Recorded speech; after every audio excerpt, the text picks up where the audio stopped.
제12장 타락한 하나님의 아들들과 도피성.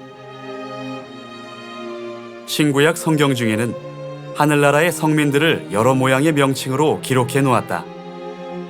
하늘에 있는 천사, 혹은 허다한 천군, 혹은 하나님의 아들들이라 하였다. 하늘나라에도 우리 인간 세계와 같이 임금이 있는 동시에 군신들이 있고 관직자들이 있는 동시에 군사들이 있으며 백성들이 있게 되는 것이다. 그런 고로 천군이나 천사들은 하나님의 일꾼으로서 사명을 받은 명칭이요, 하나님의 아들들은 하늘의 성민들을 말하는 것이다.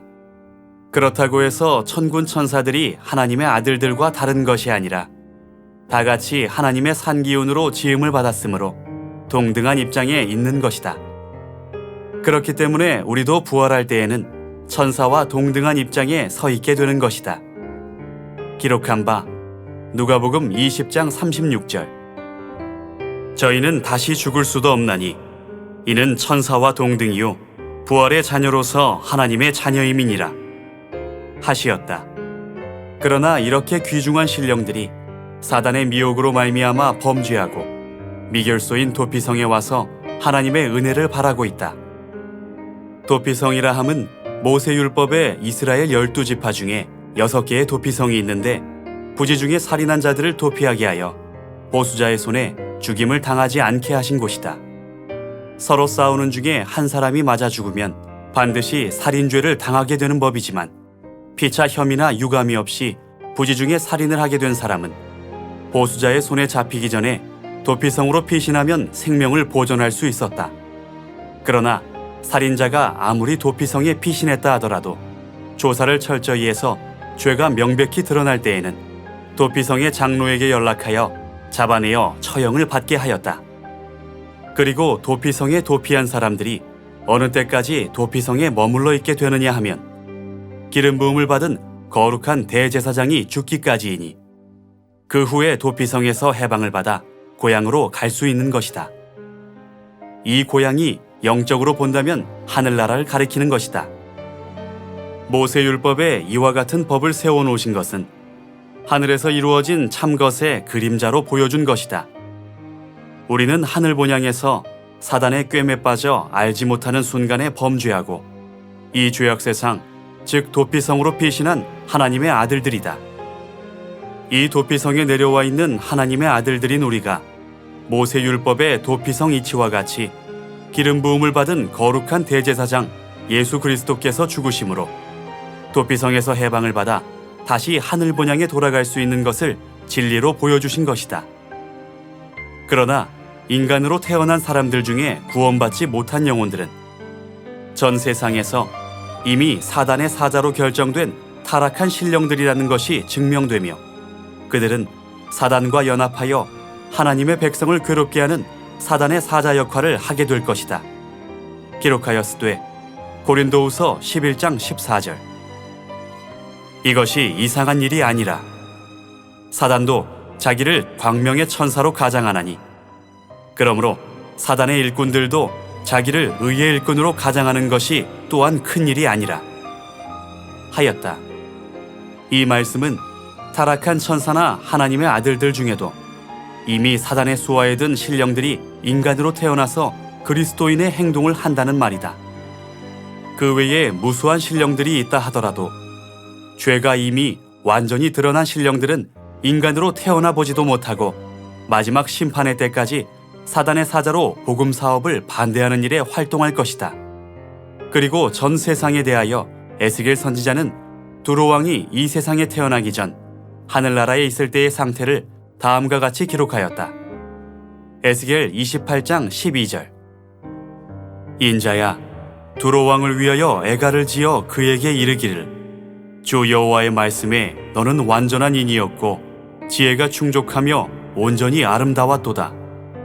내가 옛적에 하나님의 동산 에덴에 있어서 각종 보석 곧 홍보석과 황보석과 금광석과 황금으로 단장하였었으며 내가 지음을 받던 날에 너를 위하여 소고와 비파가 예비되었었도다. 너는 기름 부음을 받은 덮는 그룹임이여 내가 너를 세우매 내가 하나님의 성산에 있어서 화강석 사이에 왕래하였었도다. 내가 지음을 받던 날로부터 내 모든 길에 완전하더니 마침내 불의가 드러났도다. 내 무역이 풍성함으로 내 가운데 강포가 가득하여 내가 범죄하였도다. 너 덮는 구루바, 그러므로 내가 너를 더럽게 여겨 하나님의 산에서 쫓아내었고 화강석 사이에서 멸하였도다 하시었다. 옛적 두로왕뿐만 아니라 오늘날에도 이 세상의 중요한 인물들이 전 세상에서 귀중한 자리에 있었다는 것을 보여주고 있는 것이다. 이 세상에 태어난 모든 인생들이 거의 다 그와 같은 영광 중에 있었던 천사들이다.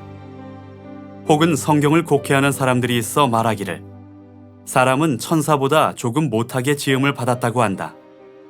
성경에 천사들보다 잠깐 동안 못하게 입었다는 것은 우리 일반 인생들은 물론이지만 사실은 이 세상에 오신 예수님을 가리켜 하신 말씀이다. 그러면 천사들보다 못하게 하심을 입은 자가 어떻게 하나님으로 계셨던가?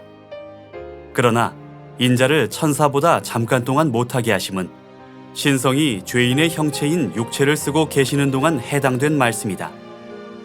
그리고 예수님께서는 비유가 아니면 말씀하지 아니하시고 비유로 천국의 비밀을 전파하셨으니 실제에 맞지 않는 비유는 하지 않으셨다.